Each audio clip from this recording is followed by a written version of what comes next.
Hi, my name is Ida Payton, and what we have today is The Ancient Healers.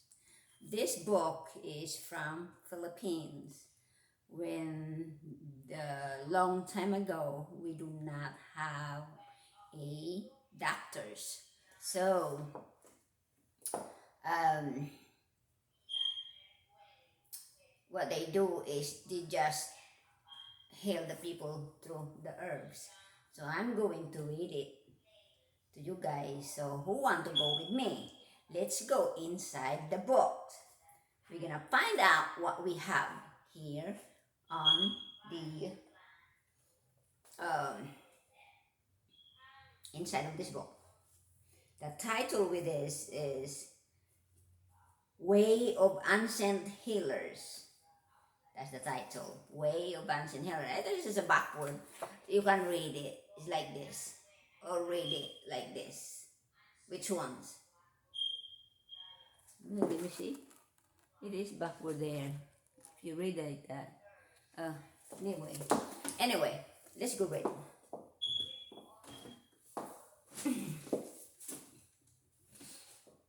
Hey, there you go. The ants inhaler, they call it a albulario or babaylan. That's what we call in the Philippines, albulario or babaylan. Okay, let's go read. Let's go find out what they're doing in this book. Uh,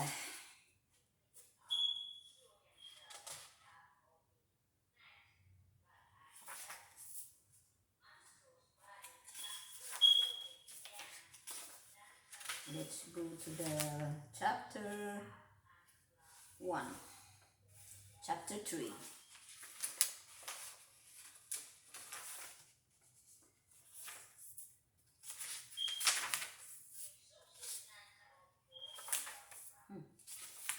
Where is it? Okay.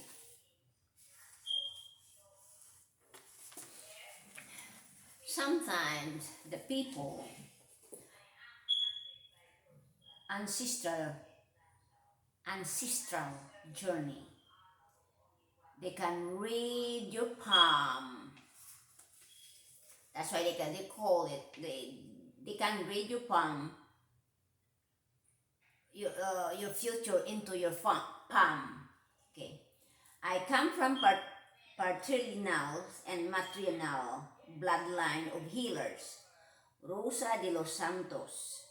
My father's mother was healer from Alcala, Pangasinan, who later migrated to Kamaling Tarlac to be with her husband Maximo Simon de Guzman Apostol. Although I never had the opportunity to meet her while she was still walking the earth, her knowledge was nevertheless passed on to me through my father's advocate of natural healing cures, who familiarized with the important principles of healing. I was also blessed to grow up in the same home in which my maternal grandmother lived. Her name was Alejandra Alang Milandres Miguel. So the author introduced herself to us. So let me forget about her. Let me read the books. Uh, okay, let me. We cannot cut her off. Uh, her, the province located in the northwestern part of Luzon. Her husband Lucio Respecio Mayor. In 1950, also, Blawag was healer and expert in the native fighting art of Arnis Manu. My grandmother's mother, Susana Menendez, died in process of giving birth to her due to complication of my grandmother's being breech. It is common belief in the Philippines that breech birth will produce a great healers and midwife.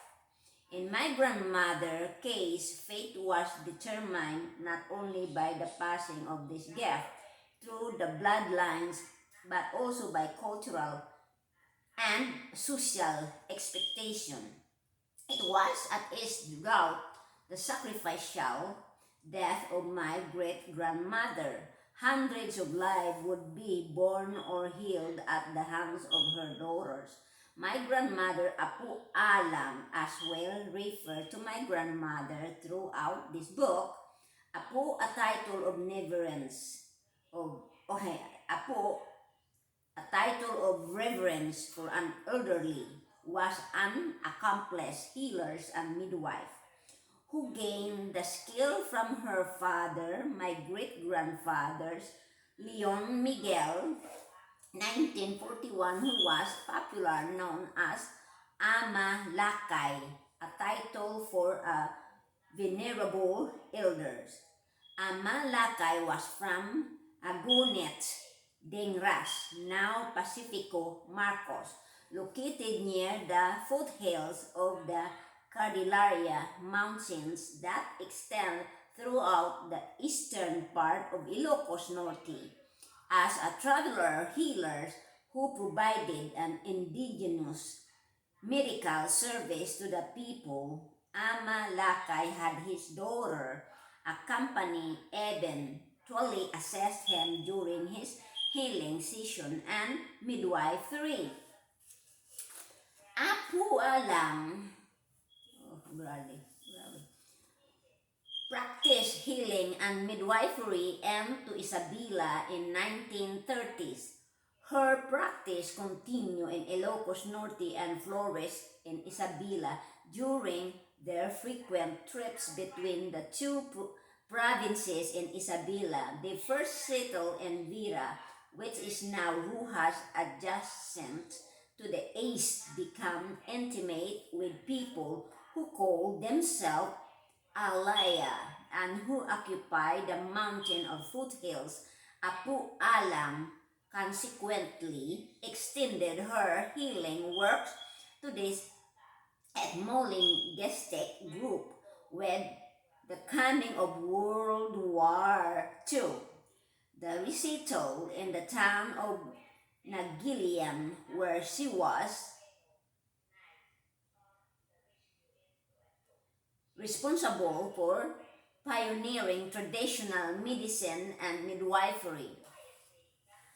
By 1965, Nagilian had a population of about 10,000 in spite of that fact that her two assistants gained sufficient skill to practice on their own. Apu Alang was still in great demand for her services, being the senior healers and midwife. With her reputation, it was often required for her to be in 2 to 3 places at one time. The gift of healing revealed. The books of my early teaching come through visual transmission when I would observe Apu Alang working with people who had come to her from treatment. I guess you can say that I was her assistant, holding a bottle of coconut oil in one hand and a bottle of liniment in the other. I was always fascinated with her skills, and I never failed to take the opportunity to witness her in action. With patient after patient, her virus maneuver, maneuver, maneuvers, maneuvers, I observed and ingrain themselves deep in my subconscious mind into my superconscious mind, as would be revealed later in my life. I never learned the midwifery skills that were passed on to her And although the treatment that I witnessed only called for ablon, a form of traditional manual medicine, ablon, neurovascular, ablon, medicine neurovascular, and musculoskeletal. Apu, Apu Alam never lost its appeal for me. Growing up as a child, I would spend hours in my father's vast vegetable garden observing and catching bugs and lizards. I also held vegetable garden and observing, re, reverence, reverence, I cannot see this, and fascinations for stones, as my mother put it. I had rocks in my in the arms of my sister Vilma, standing next to us as his brother Vidal Jr. 1964, with my sister Vilma and holding a staff 1968. My first and last name, Ruth, from Latin and Greek, and meant one who bears the staff of messenger, who follow the teaching, who following the teaching, sorry, who follows the teaching that comes directly from the source.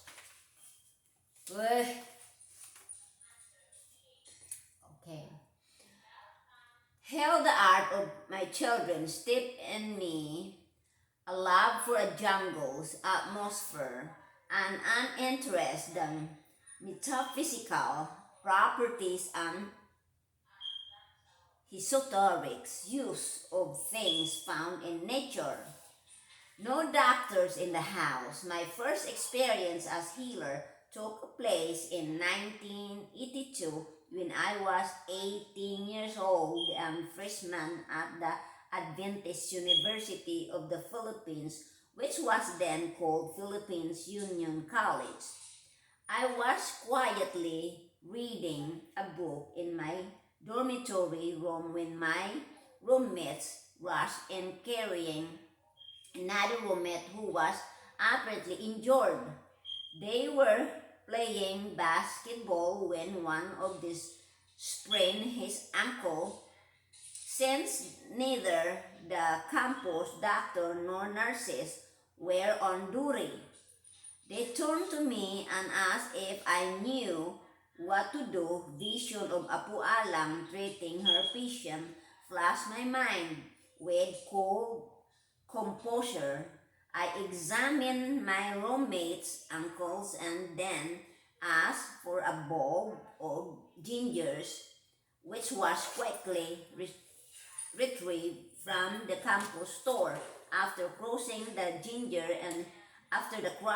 ginger and squeezing the juice of his ankle on his ankle, began to systematically apply ablum to the ankle as Apo Alam had done in such cases. It was as if their spirit was running through me. My injured roommates squirmed in pain. Squirm in pain. At my thoughts, while a couple of others through teasing remarks at him, staring everyone into laughter, not paying attention to the distraction around me. I continue with full concentration while my roommate slipped into curious silence, watching every maneuver with anticipation of what was to follow. While maneuvering his ankle into its strange of motion, I was surprised at myself for executing healing skill. I didn't realize I possessed The movements that had been ingrained in my superconscious mind were now emerging. When I ended the treatment, my roommate responded, "Nalangin, it is better now." I was proud of myself, sensing that I had accomplished a great deed. When afternoon came, my recuperating roommates informed me that he had visited the campus doctors. Immediately, I felt crushed. I thought that I had already held his sprained ankle. Did he hold some doubts in what I did? The praise that I received from my other roommates start this disintegrated in my mind. My ego burst while trying to keep a straight face and accepting what he was admitting. He continued with an enthusiastic look at said, "Isu, meet lah, Isu." Just the same, upon examination, the doctor had merely manipulated the ankle. Just ISO, I think. ISO, ankle. After hearing this, my ego began to mend, realizing the gift of healing had passed down with my family bloodlines. I was struck by something more important for its development, a lesson in humility.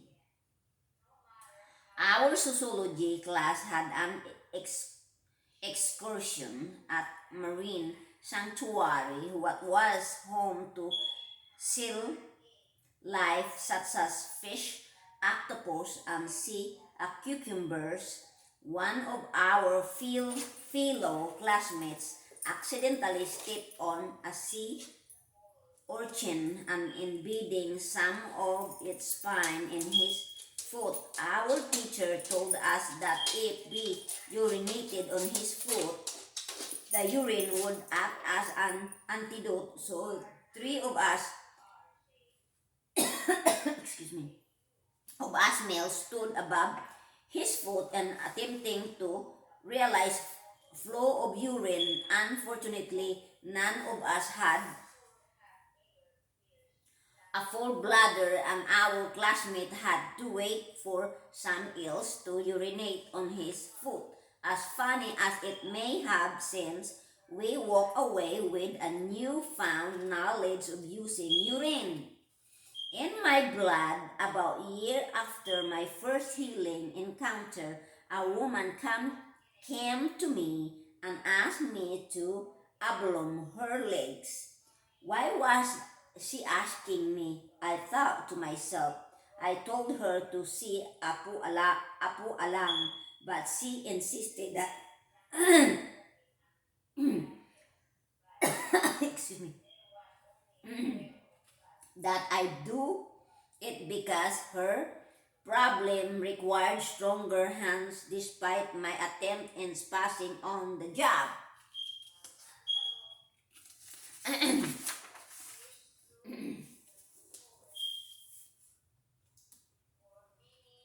She told me that I had the skills because it was in my blood, as if a lasso had been flung around my body. I knew that I could no longer escape and hesitantly accepted.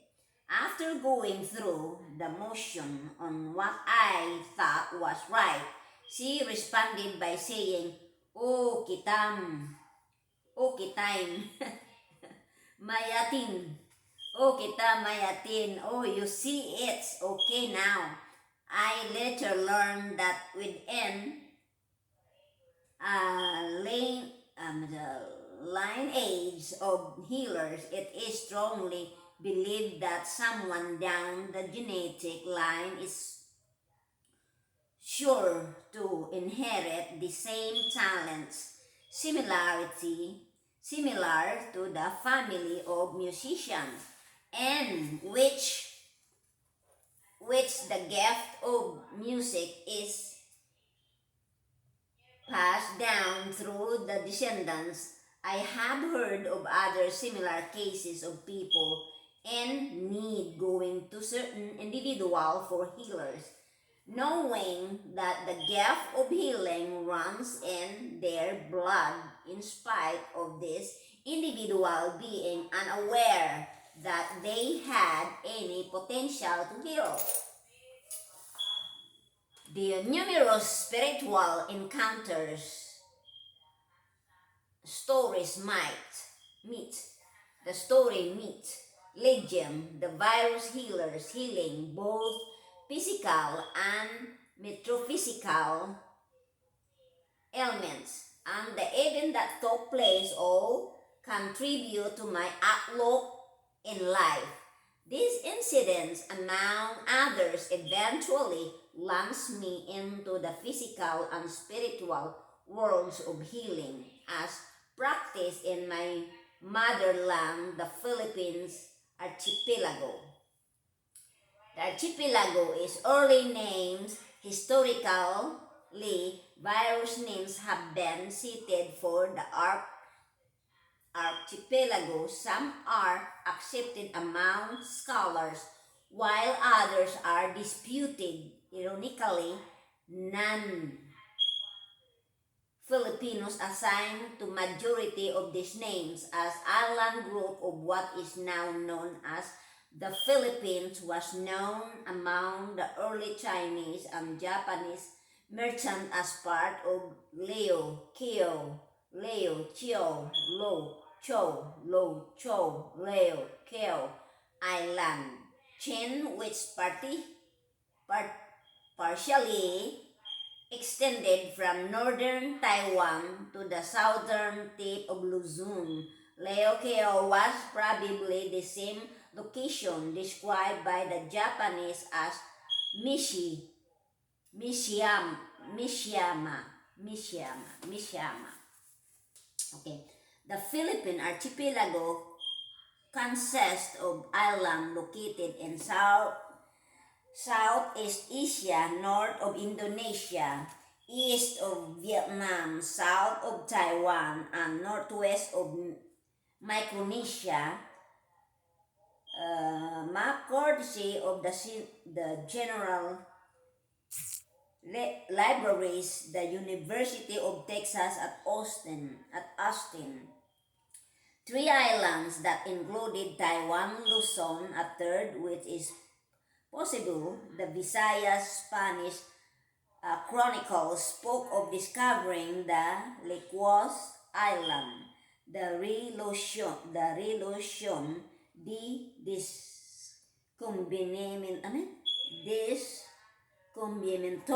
discriminatory conquest to the Los Isla Luzon, a Mindanao, written in 1572 by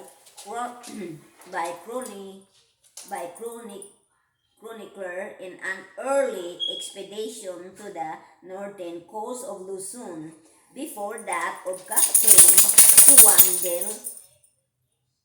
Juan D. Salcido. It is stated that there is a province called Ilocos, which they say is very rich in gold.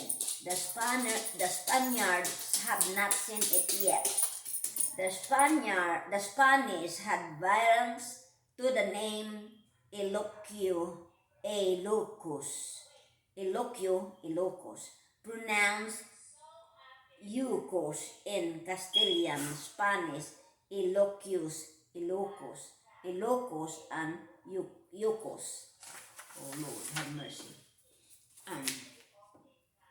When the I prefix is added to the root word, this indicates that place of origin. Hence, Ilocos means from the Locio district. This also point out why almost all the ethnic nomina in northern Luzon begin with letters I. Prefix such as Ibanag, Ifugao, Ikalaham, Ilocano, Ilungot, Iraya, Ilunggot, Iraya, Isaynay, Isnag, Itawis, Itbayat, Itnig, Ibatan, Iwak. Whether or not Liuqiu once referred to the island of Luzon is question of debate in modern times. However, Liuqiu refers to the three principles Ryukyu island groups of Anamis, Okinawa, and Sakisama, and not to Taiwan or Luzon. Ryukyu as a perceived as a rope with several knots floating on the open sea or as a string of pearls. The letters actually being fitting title for the 7,107 islands and islets of the Philippines archipelagos, which was once popular called the Pearl of the Orient. The other name assigned to the islands in the past were Mai or Mai Ye, Liusheng, or Lu Shangland, or adjustment to the mainland and most likely the precursor to what is now Luzon, the biggest island in the archipelago. San Haishe or San Tao, three islands, Haiton, or referring to the Eta or Negritos, ethnic groups believed to be descendants of the aboriginal inhabitants, Islos del Poniente, island of the setting sun, on the sun's skirt, Pyongyana, land surrounded by water. The name of the Philippines island comes from Las Islas Filipinas. Sometime after Spain claimed part of the Central Archipelago, Samar and Leyte, and named it according to the honor Prince Felipe, it's Spain who would later become the kings. 1556, 1998. As a result, the people whom the Spanish referred to Indians were eventually called Filipinos, title that was originally reserved for pure-blooded Spanish born in the archipelago. Asian neighbors of the Philippines all have changed their names for political and spiritual reasons. Hence, Formosa was changed to Taiwan. Formosa was changed to Taiwan. That's East Indies to Indonesia. Siam to Thailand. Siam to Thailand. Friends to Indochina. Friends to Indochina. To Vietnam, Borneo to Myanmar, Cambodia to Cambodia, Chusan to Korea. Wow, that's good history there. Let me see, sitting down good. A group of Negritos to whom are waiting top hats from Elder marks the history of conquest of the Philippines and our other island position 1899. East Pakistan to Bangladesh and Ceylon to Sri Lanka. Following these examples, an official attempt for a name of change was failed at parliamentary bills 195 in 1978 in the interim Batasang Pambansa for the Philippines to be changed to the Republic of Maharlika.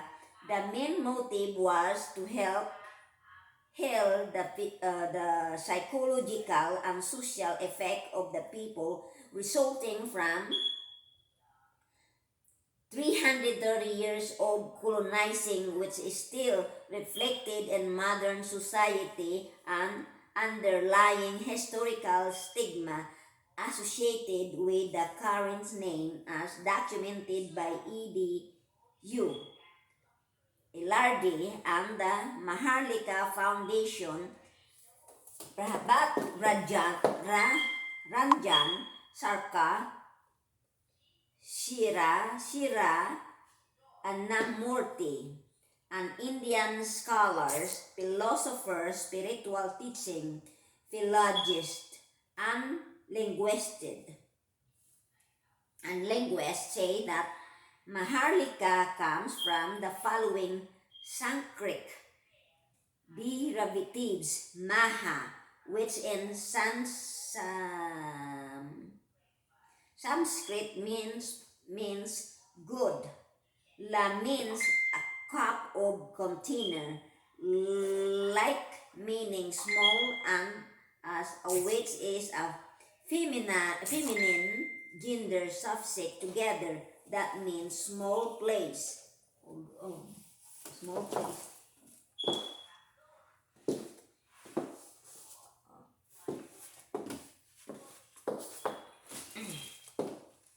A small place of great people or small container filled with great things. Maharlika also break down into Madhya or great, as in Taj Mahal. Taj Mahal. Mahama, Grandhi, Mahayana, Mahabharata, and other nobles named, and Likha, which means to be born on, created Maharlika. Therefore means nobly created or born great. Noble. Okay. Indonesian school of the Yayasan